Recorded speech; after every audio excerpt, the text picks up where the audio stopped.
Man, she's the baddest to ever do it, and there will simply never be another. Roll the intro.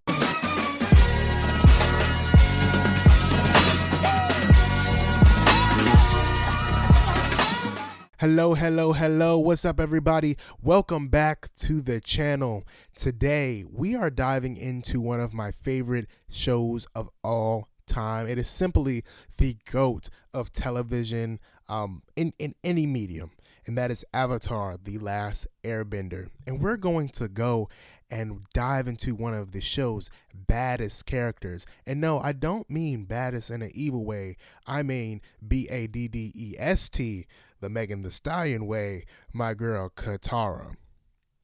So now, I must preface that Katara is my favorite character in this series, and so I will be talking at great lengths about her and just more introspection into her character. This is the first in my series of, I'll say, more evergreen content on this channel where I am doing character studies and things of that matter. And so make sure you're on the lookout for the other Avatar: The Last Airbender character studies. But before I get into this character study, don't forget to like, subscribe, and make sure you hit that notification bell so you can stay up to date on all Juju Right content. Man, keep it locked. So, Katara is introduced to us as a strong-willed, compassionate, and determined young girl with a clear sense of justice. But her journey is more than just about becoming a powerful waterbender. It's a story of personal growth, resilience, and leadership. So let's explore the key elements of her character arc that make it so memorable. At the start of the series, Katara is a water tribe girl who has the amazing gift of waterbending, but doesn't know quite how to use it. Katara assumes the traditional role in many ethnic groupings of people where the eldest daughter is the caretaker. She's the one that kind of runs the household. And with Katara's mother being passed and their father out on the road fighting the war, that duties falls on her and the other women of the Southern Water Tribe.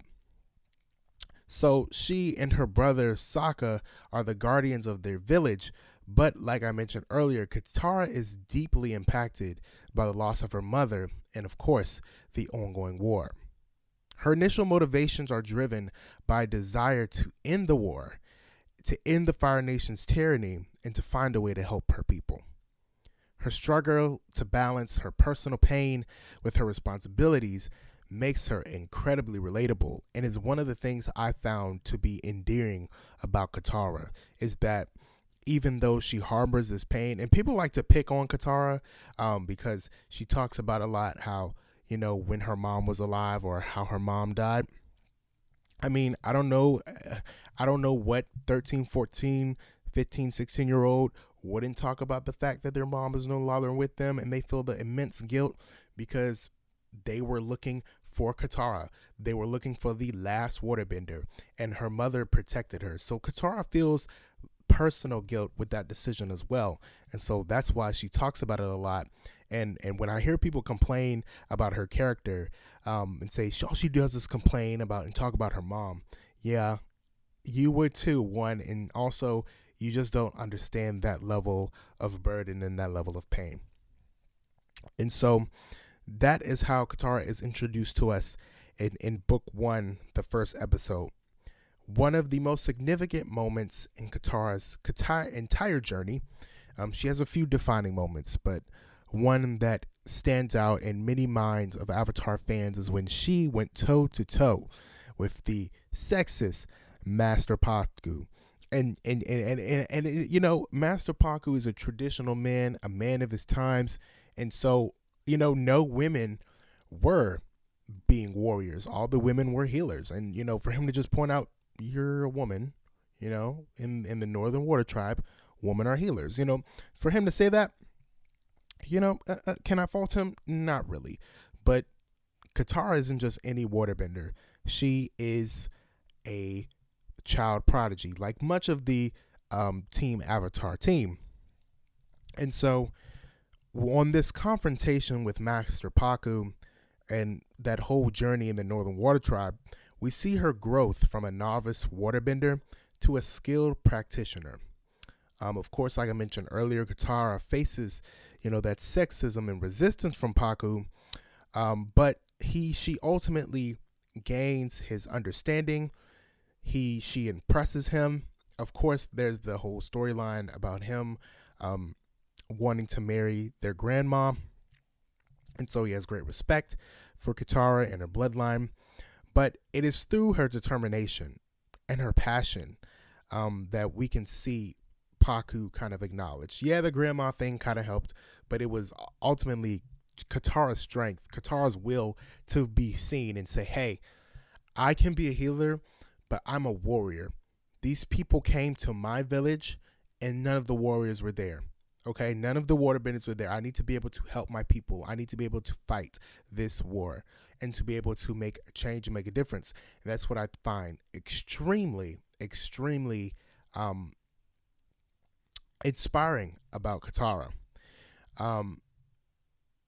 That moment just solidifies her as being a character of immense strength, passion, and with a strong sense of justice.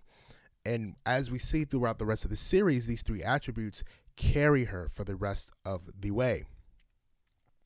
But while season 1 offered immense growth for Katara, I believe book 3 was the one that transformed her into one of the books and shows most pivotal character. And that's why book 3 is my favorite book.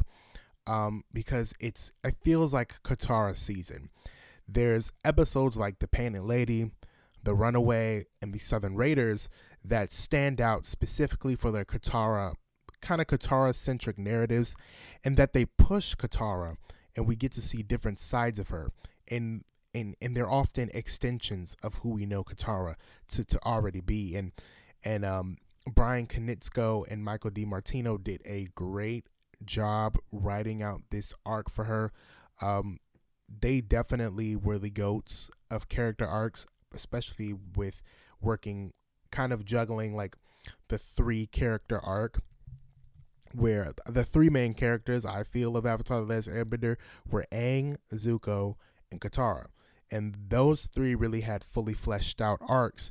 The other characters had fully fleshed out arcs as well, but I felt like those were developed the most.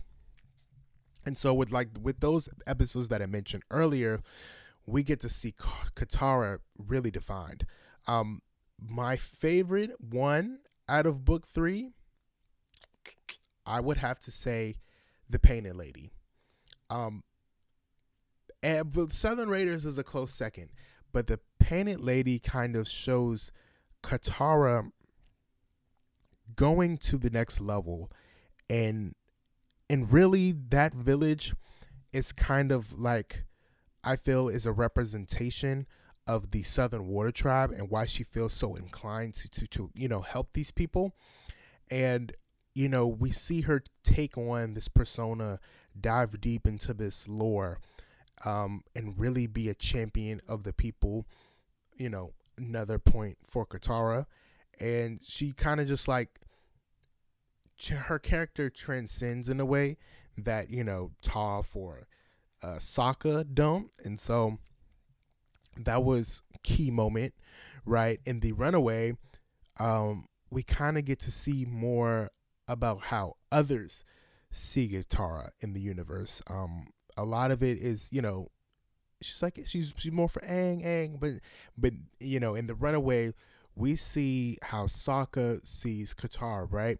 Because there's a pivotal moment in The Runaway where Katara is sitting under this, waterfall, and I think it's a waterfall, or she's just kind of chilling like this lagoon thing. And if you can't recall, The Runaway is basically they're in the Fire Nation and they're running low on supplies and money, but Toph finds a way to kind of like game the gamblers and uses her earth bending and her seismic sense to kind of like trick the game, and they win a whole bunch of money. Katara is initially against it, right? Her thing is that it's unethical, blah blah blah blah. But everyone's like, hey, we're making this money, like chill out, relax, Katara. And they're like, you're no fun. But Katara's like, wait, I'm fun. Like, like I've been, motherly, but I'm a vibe, right? And so to kind of she kind of overcompensates for this throughout that episode, and she like kind of goes out and tries to prove that she's young. But the pivotal moment in all of this is when Sokka and Toph are talking, and they Toph and Katara had a disagreement, and Toph's like, I don't really like blame Katara for feeling the way she does, and I'm grateful for Katara, and it's cool to have that like motherly thing going on. And then Sokka's like, yeah, in all honesty, Katara's always been there. Like, she was the one that picked up the pieces for the family. She's been the one that's been carrying the cross and doing the things, and being that maternal figure because she had to be. And so he says, when I try to think of my mom, I don't see her. All I see is Katara. And Katara starts, crying, of course. But that was a huge moment for me watching the show, because that just, like I said earlier, that just showed you how how Sokka thought of Katara, and how much value she really did bring to that group. But the episode that was really about the business and the most popular is the Southern Raiders. This episode is famous and popular for a lot of reasons, but for the main reason, Katara is finally able to confront her past and face her mother's killer. It's probably not, the way you always want to go about your trauma, confronting it head on, but I think at that point and that level of Katara's journey, she needed it. She needed that closure to become the fully formed person that she is later down the line. And so, this episode was huge because Katara was really about it. She wanted revenge, she wanted vengeance, and she did not want to forgive. And Aang was preaching this philosophy of, well, forgiveness is good for the soul and blah, blah, blah, blah, blah, all this stuff. And Katara was like, you don't understand. Like, this was my mother, blah, blah, blah, blah. And there's a thing in the fandom that people don't understand about the key difference between Aang and Katara. While Aang loved monk Gyatso, the air nomads weren't really taught to have connections, familiar connections. Everything they did was for the betterment of the entire air nomads. Like, they didn't have that family familiar unit. Airbenders were separated from their parents like when they were younger. There wasn't any traditional parentage or like really familial aspects within the air nomads. They were all raised as a community. Everyone raises everyone, that sort of thing. But Katara, that was her mother. And we all know how people feel about their mamas. And so, and especially in POC communities, the mothers are the backbone. The mothers are the ones that drive forth the community consciousness. They pour into the children. They are there, ever present. And to lose a matriarch, to lose a mother, is unparamounted. And so people are like, well, Aang lost his whole people. Yeah, but he didn't know Mary from Sue. It's like you're a part of a neighborhood and the whole neighborhood gets burned down. It's sad, but it's like you weren't any closer to any other person in the neighborhood, really. You had your favorite neighbor, your next door neighbor that you really liked, but it wasn't that close kinship bond. You see what I'm saying? But anyway, this is the moment where Katara had to make the decision: am I gonna kill this dude, or am I gonna move forward and take from what Aang said? And so she has a famous scene where she turns, stops the rain, and she creates this water bubble, and she's asking him questions, and she's like, did you know that there was another waterbender in the Southern Water Tribe? And he's like, no, we killed them all. And she was like, You were looking for me. And she does like the little water thing. She brings down the icicles. Fire moment. But it was this powerful moment that kind of encapsulated her journey from being vengeful and from being hurt and from having, almost being handicapped in a way, to being wise and forgiving and kind of leaning towards the path of how Aang is with, having that airbender monk philosophy. And so she fully transcended in that moment and became a completely different person. So by the time we reach the series finale, Katara has transformed into a beacon of strength and hope. Her evolution is not just one in her bending abilities, but in her role as a leader and as a symbol of compassion. Her relationship with Aang, as well as her leadership during the final battle, highlights her growth in her integral role in the team, and of course the series.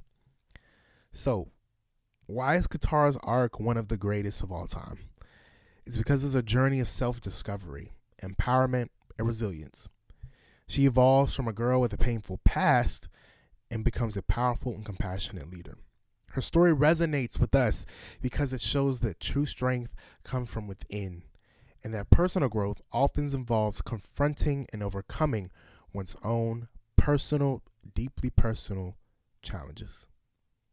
Katara's journey and her character is a testament to the complexity and depth of character development in Avatar: Last Airbender. She's just one character who has this level of growth.